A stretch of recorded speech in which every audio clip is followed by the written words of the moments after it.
വളരെ പ്രധാനപ്പെട്ട ഒരു റിപ്പോർട്ടിലേക്കാണ്. സ്കൂൾ ഓഡിറ്റോറിയത്തിന്റെ സീലിംഗ് അടർന്നു വീണു. തൃശൂർ കോടാലി ഗവൺമെന്റ് LP സ്കൂളിലെ ഓഡിറ്റോറിയത്തിന്റെ സീലിംഗ് പൂർണ്ണമായും അടർന്നു വീണു. ഇന്ന് പുലർച്ചെയാണ് അപകടമുണ്ടായത്. കോടാലി സ്കൂളിൽ ഇപ്പോൾ പ്രതിഷേധമുണ്ട്. BJP കോൺഗ്രസ് പ്രവർത്തകർ ഓഡിറ്റോറിയത്തിലേക്ക് മാർച്ച് നടത്തുന്നു. മാർച്ചിൽ സംഘർഷമുണ്ടായിരിക്കുകയാണ്. ഇപ്പോൾ പോലീസും പ്രവർത്തകരുമായി സംസാരിക്കുന്നു. സനു കെ സജീവ് ചേരുന്നുണ്ട് കൂടുതൽ വിവരങ്ങളുമായി. സനു, ഇപ്പോൾ BJP പ്രവർത്തകരും കോൺഗ്രസ് പ്രവർത്തകരും അവിടെ വലിയ രീതിയിലുള്ള ഒരു പ്രതിഷേധം സംഘടിപ്പിച്ചിരിക്കുകയാണ്. എന്താണ് അവിടെ സംഭവിക്കുന്നത്? ദേവിക, തൃശൂർ കോടാലി ഗവൺമെന്റ് LP സ്കൂളിലെ ഓഡിറ്റോറിയത്തിന് സീലിംഗ് അടർന്നു വീണിരിക്കുകയാണ്. അതായത് ഇന്ന് പുലർച്ചെയാണ് ഇത്തരത്തിലൊരു അപകടമുണ്ടായത്. ഇതിന് തൊട്ടു പിന്നാലെ, ഈ സംഭവം ഉണ്ടായതിന് തൊട്ടു പിന്നാലെ ഇപ്പോൾ BJP കോൺഗ്രസ് പ്രവർത്തകർ ഇവിടെ വലിയൊരു പ്രതിഷേധം, അതായത് സ്കൂളിലേക്ക് മാർച്ച് നടത്തിയിരുന്നു. ഇപ്പം ഈ സ്കൂളിന് മുന്നിലേക്ക് എത്തിയിരിക്കുന്ന, അതായത് ഇത് പരിശോധിക്കാൻ വേണ്ടി എത്തിയിരിക്കുന്ന റൂറൽ ഡെവലപ്മെന്റ് ഡിപ്പാർട്ട്മെന്റിന്റെ വാഹനം തടഞ്ഞുകൊണ്ടുള്ളൊരു പ്രതിഷേധമാണ് ഇവിടെ നടക്കുന്നത്. കോൺഗ്രസിന്റെയും ഒപ്പം തന്നെ BJP പ്രവർത്തകരുടെ വലിയൊരു പ്രതിഷേധത്തിനാണ് ഇവിടെ സാക്ഷ്യം വഹിച്ചുകൊണ്ടിരിക്കുന്നത്. അതായത് നമ്മൾ കഴിഞ്ഞ കാലങ്ങളിലെല്ലാം കണ്ട പോലെ തന്നെ ഈ സർക്കാർ വിദ്യാലയങ്ങളുടെ ഈ തുടർച്ചയായിട്ടുണ്ടാകുന്ന അപകടങ്ങൾ, അത് കഴിഞ്ഞ ദിവസം പോലെ തൃശ്ശൂരിലെ വരവൂരിൽ സമാന നിലയിൽ ഒരു കുട്ടിക്ക് ഷോക്ക് ഏൽക്കുന്ന ഒരു സാഹചര്യം Thrissur Varavoor government higher secondary സ്കൂളിൽ 8ാം ക്ലാസ്സിൽ പഠിക്കുന്ന ഒരു വിദ്യാർത്ഥിക്ക് ഷോക്ക് ഏൽക്കുന്ന ഒരു സംഭവം ഉണ്ടായിരുന്നു. ഇതെല്ലാം ഒറ്റപ്പെട്ട സംഭവങ്ങളുടെ പറഞ്ഞ് മാറ്റിവെക്കുന്നതിനിടയിലാണ് സമാന നിലയിൽ ഈ വീണ്ടും തുടർച്ചയായിട്ട് ഇത്തരങ്ങളിലുള്ള ഒരു അപകടങ്ങൾ ഉണ്ടായിക്കൊണ്ടിരിക്കുന്നത്. അതായത് തൃശ്ശൂർ കോടാലി ഗവൺമെന്റ് LP സ്കൂളിന്റെ ഓഡിറ്റോറിയത്തിന്റെ സീലിംഗ് ആണ് അടർന്നു വീണിട്ടുള്ളത്. അതായത് കഴിഞ്ഞ 3 വർഷം മുമ്പ് നിർമ്മാണം പൂർത്തീകരിച്ച ഈ ഓഡിറ്റോറിയത്തിന്റെ സീലിംഗ് പൂർണ്ണമായിട്ടും അടർന്നു വീഴുകയാണ്. അതായത് ഈ പുലർച്ചെ അപകടം ഉണ്ടായതിനാൽ വലിയ അപകടങ്ങളൊന്നും ഉണ്ടായില്ല. എന്തായാലും ഈ സ്കൂൾ വിദ്യാർത്ഥികൾ, അതായത് ക്ലാസ്സിലേക്കൊക്കെ എത്തുന്ന വിദ്യാർത്ഥികൾ രാവിലെ നേരത്തെ എത്തുമ്പോഴേക്കും ഇവർ കാത്തിരിക്കുന്നത്, സ്കൂൾ തുറക്കുന്നതിന് വേണ്ടി കാത്തിരിക്കുന്നത് ഈ ഒരു ഓഡിറ്റോറിയത്തിലാണ്. അവിടെ മണിക്കൂറുകൾ കാത്തിരിക്കുക. അതേപോലെ തന്നെ ഈ സ്കൂൾ വിദ്യാർത്ഥികൾ ഈ ഇടവേളകളിലെല്ലാം ഈ ഓഡിറ്റോറിയത്തിലൊക്കെ ഓടിക്കയറുന്ന ഒരു സാഹചര്യമുണ്ട്. അത് തന്നെയാണ് മാതാപിതാക്കളൊക്കെ പറയുന്നത്. അത്തരത്തിൽ ഈ സ്കൂൾ നടക്കുന്ന സമയത്താണല്ലേ, ഈ ഇത്തരത്തിൽ വിദ്യാർത്ഥികൾ സ്കൂളിൽ വരുന്ന സമയത്താണ് ഇത്തരത്തിലൊരു അപകടം ഉണ്ടായിരുന്നെങ്കിൽ അതിന് വ്യാപ്തി വലുതാകുമായിരുന്നു, അതിൻ്റെ സാധ്യതയും വലുതാകുമായിരുന്നു എന്നടക്കമുള്ള കാര്യങ്ങളാണ് ഇപ്പോൾ പറയുന്നത്. എന്തായാലും ഇവിടെ മാർച്ച് നടത്തിയവർ ഈ വാഹനം തടഞ്ഞിരിക്കുന്നു. അവർ ഈ പോലീസ് ഇവരെ തടഞ്ഞ്, അതായത് മാർച്ചുമായിട്ട് ഇവിടേക്ക് എത്തിയവരെ പോലീസ് നേരത്തെ തന്നെ ഇവിടെ തടഞ്ഞിരുന്നു. എന്തായാലും ഇത് ഒറ്റപ്പെട്ട സംഭവമായിട്ട് മാറ്റി വയ്ക്കുന്നു, അല്ലെ ഇതൊക്കെ ഒറ്റപ്പെട്ട സംഭവങ്ങളായിട്ട് മാറ്റുന്നു എന്നുള്ള ആരോപണവും ഇവിടെയുണ്ട്. എന്തായാലും തുടർച്ചയായിട്ട് ഇത്തരം സംഭവങ്ങൾ ഉണ്ടാകുന്നു, അപകടങ്ങൾ ഉണ്ടാകുന്നു. ഇതിലെല്ലാം കർശന നടപടി സ്വീകരിക്കണം എന്നാവശ്യപ്പെട്ടുകൊണ്ടാണ് ഇവിടെ ഇപ്പോൾ BJPയുടെയും കോൺഗ്രസ് നേതൃത്വത്തിൻ്റെയും കോൺഗ്രസ് പ്രവർത്തകരുടെയൊക്കെ പ്രതിഷേധം നടക്കുന്നത്. സനു സൂചിപ്പിച്ചതുപോലെ തന്നെ ഈ രാവിലെ അസംബ്ലി ഒക്കെ നടക്കുന്ന സമയമായിരുന്നെങ്കിൽ അവിടെ നിരവധി കുട്ടികൾ ഉണ്ടാകുമായിരുന്നു. വലിയൊരു ദുരന്തം തന്നെ ഉണ്ടാകുമെന്നുള്ള കാര്യത്തിൽ സംശയമില്ല. പക്ഷേ എന്തോ ഭാഗ്യം കൊണ്ടാണ് ഇത്തരത്തിൽ അവിടെ കുട്ടികൾ എത്തുന്നതിന് മുൻപ് ഈ ഒരു അപകടം, അല്ലെങ്കിൽ ഈ സീലിംഗ് താഴെ വീഴുന്നൊരു സാഹചര്യം ഉണ്ടാകുന്നത്. പക്ഷേ വലിയൊരു അപകടം ഒഴിവായി എങ്കിൽ പോലും ഇത് വളരെ ഗുരുതരമായൊരു വീഴ്ച തന്നെയാണല്ലോ. ഫിറ്റ്നസ് സർട്ടിഫിക്കറ്റും മറ്റും എന്ത് അടിസ്ഥാനത്തിലാണ് സ്കൂളുകൾക്ക് നൽകുന്നത് എന്നുള്ളൊരു ചോദ്യം അവിടെ ഉയർന്നു വരുന്നില്ലേ? തീർച്ചയായും ദേവിക, അതായത് അസംബ്ലി അടക്കം ഉള്ള കാര്യങ്ങൾ, ഈ സ്കൂളിൻ്റെ ആയിട്ടുള്ള ദൈനംദിന പ്രവർത്തനങ്ങളിലടക്കം ഈ ഓഡിറ്റോറിയത്തിന് നിർണായകമായിട്ടുള്ള പങ്കുണ്ട്. അതുപോലെ തന്നെ പഞ്ചായത്തിൻ്റെ അടക്കമുള്ള വിവിധ പരിപാടികൾ ഈ ഓഡിറ്റോറിയത്തിൽ നടക്കാറുണ്ട് എന്ന് നമുക്ക് മനസ്സിലാക്കാൻ സാധിക്കുന്നുണ്ട്. അതായത് പൊതുപരിപാടികളും ഒപ്പം തന്നെ ക്യാമ്പുകളും അടക്കം ഇവിടെ പതിവായിട്ട് നടക്കുന്ന ഒരു സ്ഥലമാണ് എന്നാണ് നമുക്ക് മനസ്സിലാക്കാൻ സാധിക്കുന്നത്. അതുപോലെ തന്നെ ഇത് ഒരു സ്കൂളിലെ വിദ്യാലയത്തിൻ്റെ പ്രധാനപ്പെട്ട ഓഡിറ്റോറിയമാണ്. അതായത് 50 ലക്ഷം രൂപ, 52 ലക്ഷം രൂപ മുടക്കി പുതുക്കാട് മണ്ഡലത്തിൻ്റെ ആസ്തി വികസന ഫണ്ടിൽ നിന്നും 52 ലക്ഷം രൂപ മുടക്കി നിർമ്മിച്ച ഈ ഒരു സ്കൂൾ കെട്ടിടം 3 വർഷം തികയുന്നതിന് മുമ്പേ അതിൻ്റെ സീലിംഗ് പൂർണ്ണമായിട്ട് തകർന്നു വീട്ടിരിക്കുകയാണ്. ഇപ്പോൾ പ്രതിഷേധം ഉയർത്തുന്ന പ്രവർത്തകർ തന്നെ പറയുന്നത് MLA എവിടെ പോയി എന്നുള്ളതാണ് അവർ ചോദിക്കുന്നത്.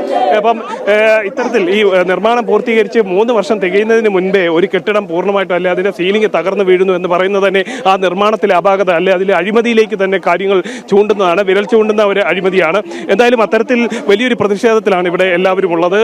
ഈ തുടർച്ചയായിട്ട് വിദ്യാലയങ്ങൾ, പൊതുവിദ്യാലയങ്ങളിൽ ഇത്തരം അപകടങ്ങൾ ഉണ്ടാകുന്നു. അപകടങ്ങൾ തുടർക്കഥയാവുമ്പോഴും അതിനെതിരെ നടപടി സ്വീകരിക്കുന്നതിന് പകരം ഇതിനെല്ലാം ഒറ്റപ്പെട്ട സംഭവങ്ങളായി മാറ്റുന്നു എന്നാണ് ഇവർ പറയുന്നത്. ഈ സംഭവത്തിൽ, അതായത് ഈ കെട്ടിടം ഇല്ലെ ഈ സീലിംഗ് തകർന്നു വീഴാനുണ്ടായ സാഹചര്യം, അതിനെക്കുറിച്ച് കൃത്യമായിട്ടുള്ള അന്വേഷണം വേണമെന്നടക്കം ആവശ്യപ്പെട്ടുകൊണ്ടുള്ളൊരു പ്രതിഷേധമാണ് ഇവിടെ ഉണ്ടായിക്കൊണ്ടിരിക്കുന്നത്. എന്തായാലും നമ്മൾക്ക് ഈ പ്രതിഷേധിക്കുന്നവരുമായിട്ട് അവരിൽ നിന്ന് കൂടുതൽ വിവരങ്ങൾ ചോദിച്ചറിയാം. എന്തായാലും ഈ എന്താണ് ഇങ്ങനെ ഒരു അപകടം ഉണ്ടാവാൻ കാരണം? ഇതെന്താണ്? കേവലം 3 വർഷം മുമ്പ് മാത്രം നിർമ്മിച്ച ഒരു കെട്ടിടം, അതിൽ 52 ലക്ഷം രൂപ മുടക്കി നിർമ്മിച്ച ഒരു കെട്ടിടം, ഇത് തകർന്നു വീഴാനുണ്ടായ സാഹചര്യം. ഇത് 2023 ഈ സ്ഥലം MLA രവീന്ദ്രൻ രാമചന്ദ്രൻ മാഷ് KK രാമചന്ദ്രൻ അധ്യക്ഷത വഹിച്ച ഈ പരിപാടിയുടെ ഉദ്ഘാടനം നിർവഹിച്ചത്. രവീന്ദ്രൻ മാഷയുടെ ആസ്തി വികസന ഫണ്ടിൽ നിന്നും 54 ലക്ഷം രൂപ ചെലവ് ചെയ്തിട്ടാണ് ഈ കോസ്റ്റ് ബോർഡിനെ ഏൽപ്പിച്ചുകൊണ്ട് ഈ സൗധം എന്ന് വേണമെങ്കിൽ പറയാം, നമുക്ക് സ്കൂളിൽ പഠിക്കുന്ന ഈ ബിൽഡിംഗ് നമ്മൾ പണിയിച്ചത്. നമുക്ക് മനസ്സിലാക്കാൻ സാധിക്കും 54 ലക്ഷം രൂപയുടെ വിലയുള്ള ഒരു ബിൽഡിംഗ് ആണോ എന്ന് നിങ്ങൾക്ക് എല്ലാവർക്കും ഒരു നോട്ടത്തിൽ നിന്ന് മനസ്സിലാക്കാൻ സാധിക്കും. അപ്പം മുഴുവൻ അഴിമതി നടത്തിയിട്ടുള്ള ഒരു പഞ്ചായത്തിൻ്റെ എക്സിക്യൂട്ടീവ് ഒപ്പിട്ട് കൊടുത്ത് അഴിമതി ചെയ്തിട്ടുള്ള, പഞ്ചായത്ത് ഭരണസമിതി അടക്കം അഴിമതി ചെയ്തിട്ടുള്ള ഒരു ബിൽഡിംഗ് ആണ് ഇന്ന് ഈ കാണാൻ സാധിച്ചത്. നമുക്കെല്ലാം ഭാഗ്യവശാൽ ഇന്നലെ രാത്രി വീണതുകൊണ്ട്, കുട്ടികൾക്ക് ഇന്ന് സ്കൂളില്ലാത്തതുകൊണ്ട് ഒരുപാട് ജീവൻ നമുക്ക് രക്ഷപ്പെടുത്താനായിട്ട് സാധിച്ചു. ഇത് തന്നെയാണ് ഈ കേരളത്തിൽ മുഴുവൻ നടക്കുന്ന അപകടങ്ങളും എല്ലാം നടക്കുന്നത് ഈ തരത്തിലുള്ള അശാസ്ത്രീയമായ പണിയും അഴിമതി നടന്നുകൊണ്ടാണ്. ഈ തരത്തിലുള്ള പണികൾ നടന്നുകൊണ്ടാണ് കേരളം മുഴുവൻ അഴിമതിയുടെ കഥകളാണ് നമുക്ക് കാണാൻ സാധിച്ചത്.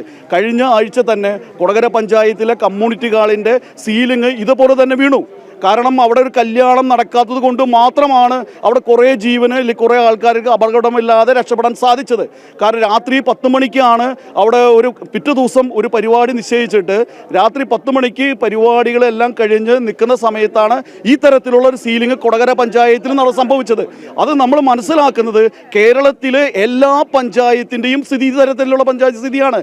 കാരണം വലിയ രീതിയിലുള്ള പൈസ വാങ്ങി അഴിമതി നടക്കുന്ന രാഷ്ട്രീയ പാർട്ടിക്കാർ ഭരിക്കുന്ന ഒരു സംവിധാനമാണ് കേരളത്തിലുള്ളത്. നമുക്ക് സ്കൂളിലെ സ്ഥിതി പറയുകയാണെങ്കിൽ കേരളത്തിലെ സ്കൂളുകളിൽ എ ഗ്രേഡ് 1ാം സ്ഥാനമാണെന്ന്, ലോക നിലവാരമുള്ള സ്കൂളുകളാണെന്ന് പറഞ്ഞുകൊണ്ട് കൊട്ടിഘോഷിച്ചുകൊണ്ട് നടന്ന ഒരു രവീന്ദ്രൻ മാഷ് എന്ന് പറഞ്ഞ ഒരു മുൻ മന്ത്രി ഉണ്ടായിരുന്നു. അദ്ദേഹം അടക്കം പൈസ ചെലവ് ചെയ്ത് കൊടുക്കുക 54 ലക്ഷം. അദ്ദേഹം അടക്കം ബാധിച്ചതാണ്. ഈ 54 ലക്ഷം രൂപയുടെ ഈ ഫണ്ട് ഉപയോഗിച്ചുകൊണ്ട് ഈ ബിൽഡിംഗ് പണിയുമ്പോൾ അത് 54 ലക്ഷം രൂപയുണ്ടോ എന്ന് പരിശോധിക്കേണ്ട ഉത്തരവാദിത്തം മുൻ മന്ത്രി ആയിട്ടുള്ള രവീന്ദ്രൻ മാഷ്ക്ക് ഉണ്ടായിരുന്നു. ഇതിൽ അഴിമതി ഉണ്ടെന്നാണ് പറയുന്നത്. 100% അഴിമതിയാണ്. നമ്മൾക്കെല്ലാം പരിശോധിച്ചാൽ മനസ്സിലാക്കും. വളരെ ഈ തരത്തിലുള്ള കണ്ട ഒരു പേപ്പർ കനത്തിൽ ഒരു പേപ്പർ മാത്രം വച്ചുകൊണ്ടുള്ള സീലിംഗ് ആണ് ഇവിടെ കാണാൻ സാധിച്ചത്. ഇതിനുള്ളിൽ ഒന്നുമില്ല, ഒരു ഉറപ്പുമില്ലാത്ത ഈ ബിൽഡിങ്ങിന്റെ എല്ലാ സ്ക്രൂകളും അവിടെ നിൽക്കുന്നുകൊണ്ട് ഈ ഷീറ്റുകൾ മുഴുവനാണ് താഴേക്ക് വീണിട്ടുള്ളത്. അപ്പോൾ വലിയ രീതിയിലുള്ള അഴിമതിയാണ്. തീർച്ചയായിട്ടും ഈ ഒരു കെട്ടിട നിർമ്മാണത്തിൽ വലിയ അഴിമതിയാണെന്നാണ് ഇവിടെ വന്നിട്ടുള്ള BJP പ്രവർത്തകർ അടക്കം ചൂണ്ടിക്കാണിക്കുക. അതായത് നമുക്ക് ഈ ഒരു ചെറിയ തെർമോക്കോൾ, അതായത് സീലിങ്ങിന് പകരം തെർമോക്കോൾ അടക്കം വെച്ചിട്ടുള്ളൊരു നിർമ്മാണം ആണ് ഇവിടെ നടത്തിയിട്ടുള്ളത്. എന്തായാലും നമുക്ക് ഈ സ്കൂളിൻ്റെ, അതായത് ഈ സീലിംഗ് അടർന്നു വീണ പ്രദേശത്തേക്ക് നമുക്ക് നോക്കിക്കഴിഞ്ഞാൽ തന്നെ 54 ലക്ഷം രൂപ ചെലവഴിച്ചുകൊണ്ട് നിർമ്മിച്ച ഒരു സ്കൂളിൻ്റെ ഓഡിറ്റോറിയത്തിൻ്റെ സീലിംഗ് ആണിത് ഈ വിധം തകർന്ന് 3 വർഷത്തിനിപ്പുറം തകർന്ന് താറുമാറായി കിടക്കുന്നത്. അതായത് ഈ സ്കൂളിലേക്ക് എത്തുന്ന വിദ്യാർത്ഥികളടക്കം ഇരുന്ന് വിശ്രമിക്കുന്നിടം, വൈകുന്നേരം ഇൻ്റർവെല്ലിനടക്കം അവർ വന്ന് ഒത്തുകൂടുന്നവിടം, അവിടെയാണ് ഇവിടെ ഈ ഇത്തരത്തിൽ ഇത് തകർന്ന് കിടക്കുന്നത്. എന്തായാലും ഈ സീലിംഗ് പൂർണ്ണമായിട്ടും അടർന്നു വീണിട്ടുണ്ട്. അതായത് തെർമോക്കോൾ അടക്കം വെച്ചിട്ട് വളരെ കൃത്യതയില്ലാത്തൊരു നിർമ്മാണം നടത്തിയതിൽ പൂർണ്ണമായിട്ട് തകർന്ന് കിടക്കുകയാണ്. അതായത് ഈ പ്രദേശത്ത്, അതായത് ഇതിലെ ശിലാഫലകത്തിൽ തന്നെ നമുക്ക് നോക്കുമ്പോൾ മനസ്സിലാവും. 18/9/2023 KK Ramachandran MLA, Puthukkad MLA ആസ്തി വികസന ഫണ്ടിൽ നിന്നും 54 ലക്ഷം രൂപ ചെലവഴിച്ചുകൊണ്ട് നിർമ്മിച്ച ആ ഒരു സ്കൂളിൻ്റെ ഓഡിറ്റോറിയം ഈ വിധം തകർന്ന താറുമാറായി കിടക്കുന്നു. ഇവിടേക്ക് ആളെ പ്രവേശിപ്പിക്കാതിരിക്കാൻ വേണ്ടി ഇവിടെ അടക്കം അവർ കെട്ടി അടച്ചിട്ടുണ്ട്, അല്ലെങ്കിൽ ഗേറ്റുകളടക്കം അടച്ചിട്ടിരിക്കുന്ന ഒരു സ്ഥിതിയാണുള്ളത്. അതേപോലെ തന്നെ മറ്റൊരു പ്രധാനപ്പെട്ട കാര്യം, ഈ സ്കൂൾ വിദ്യാർത്ഥികൾ ഇരിക്കുന്നതിനപ്പുറം ഇവിടെ പല പഞ്ചായത്തിൻ്റെ അടക്കമുള്ള പല പരിപാടികളും നടക്കാറുണ്ട്, ക്യാമ്പുകൾ അടക്കം ഇവിടെ സംഘടിപ്പിക്കാറുണ്ട്. അത്തരത്തിൽ പൊതുജനങ്ങൾക്ക് കൂടി ഉപകാരയോഗ്യമായ നിലയിലാണ് ഇത്തരത്തിൽ ഈ ഒരു ഹാള് പണിതിരുന്നത്. എന്നാലും അത് പൂർണ്ണമായിട്ടും തകർന്നു വീണിരിക്കുന്നു. അതിൻ്റെ സീലിംഗ് പൂർണ്ണമായിട്ടും നിലം പതിച്ചിരിക്കുന്നു എന്ന് തന്നെയാണ് നമുക്ക് ദൃശ്യങ്ങളിലും അത് കാണാൻ സാധിക്കുന്നത്. എന്തായാലും ഈ ഒരു സംഭവവുമായി ബന്ധപ്പെട്ടുകൊണ്ട് വലിയൊരു പ്രതിഷേധത്തിനാണ് ഈ സ്കൂളിൻ്റെ മുറ്റം ഇപ്പം സാക്ഷ്യം വഹിച്ചുകൊണ്ടിരിക്കുന്നത്. അതായത് ഈ അഴിമതി നിറഞ്ഞ നിർമ്മാണമാണ് ഇത്തരത്തിൽ വളരെ വേഗത്തിൽ ഇത് തകർന്നു വീഴാൻ കാരണമെന്നാണ് ഇവിടെ സംഘടിച്ചെത്തിരിക്കുന്ന BJP പ്രവർത്തകരും ഒപ്പം തന്നെ കോൺഗ്രസ് പ്രവർത്തകരും പറഞ്ഞുകൊണ്ടിരിക്കുന്നത്. എന്തായാലും ഇതുമായി ബന്ധപ്പെട്ട് കൃത്യമായിട്ടൊരു അന്വേഷണം വേണമെന്നും ഇതിന് ഉത്തരവാദികളായിട്ടുള്ളവർക്കെതിരെ കേസെടുക്കണമെന്ന് അടക്കമുള്ള കാര്യങ്ങൾ ആവശ്യപ്പെട്ടുകൊണ്ടാണ് ഇപ്പോൾ ഇവിടേക്ക് പ്രതിഷേധം നടക്കുന്നത്. ദേവിക. ശരി. സ്കൂൾ ഓഡിറ്റോറിയത്തിന്റെ സീലിംഗ് അടർന്നു വീണു. തൃശൂർ കോടാലി ഗവൺമെന്റ് LP സ്കൂളിലെ ഓഡിറ്റോറിയത്തിന്റെ സീലിംഗ് പൂർണ്ണമായും അടർന്നു വീണതിനെ തുടർന്ന് അവിടെ വലിയ പ്രതിഷേധം നടക്കുകയാണ്. BJP പ്രവർത്തകരും കോൺഗ്രസ് പ്രവർത്തകരും സ്കൂളിലേക്ക് മാർച്ച് നടത്തി അവിടെ സംഘർഷം ഉണ്ടായിക്കൊണ്ടിരിക്കുകയാണ്. സനു കെ സജീവാണ് കൂടുതൽ വിവരങ്ങൾ നൽകി.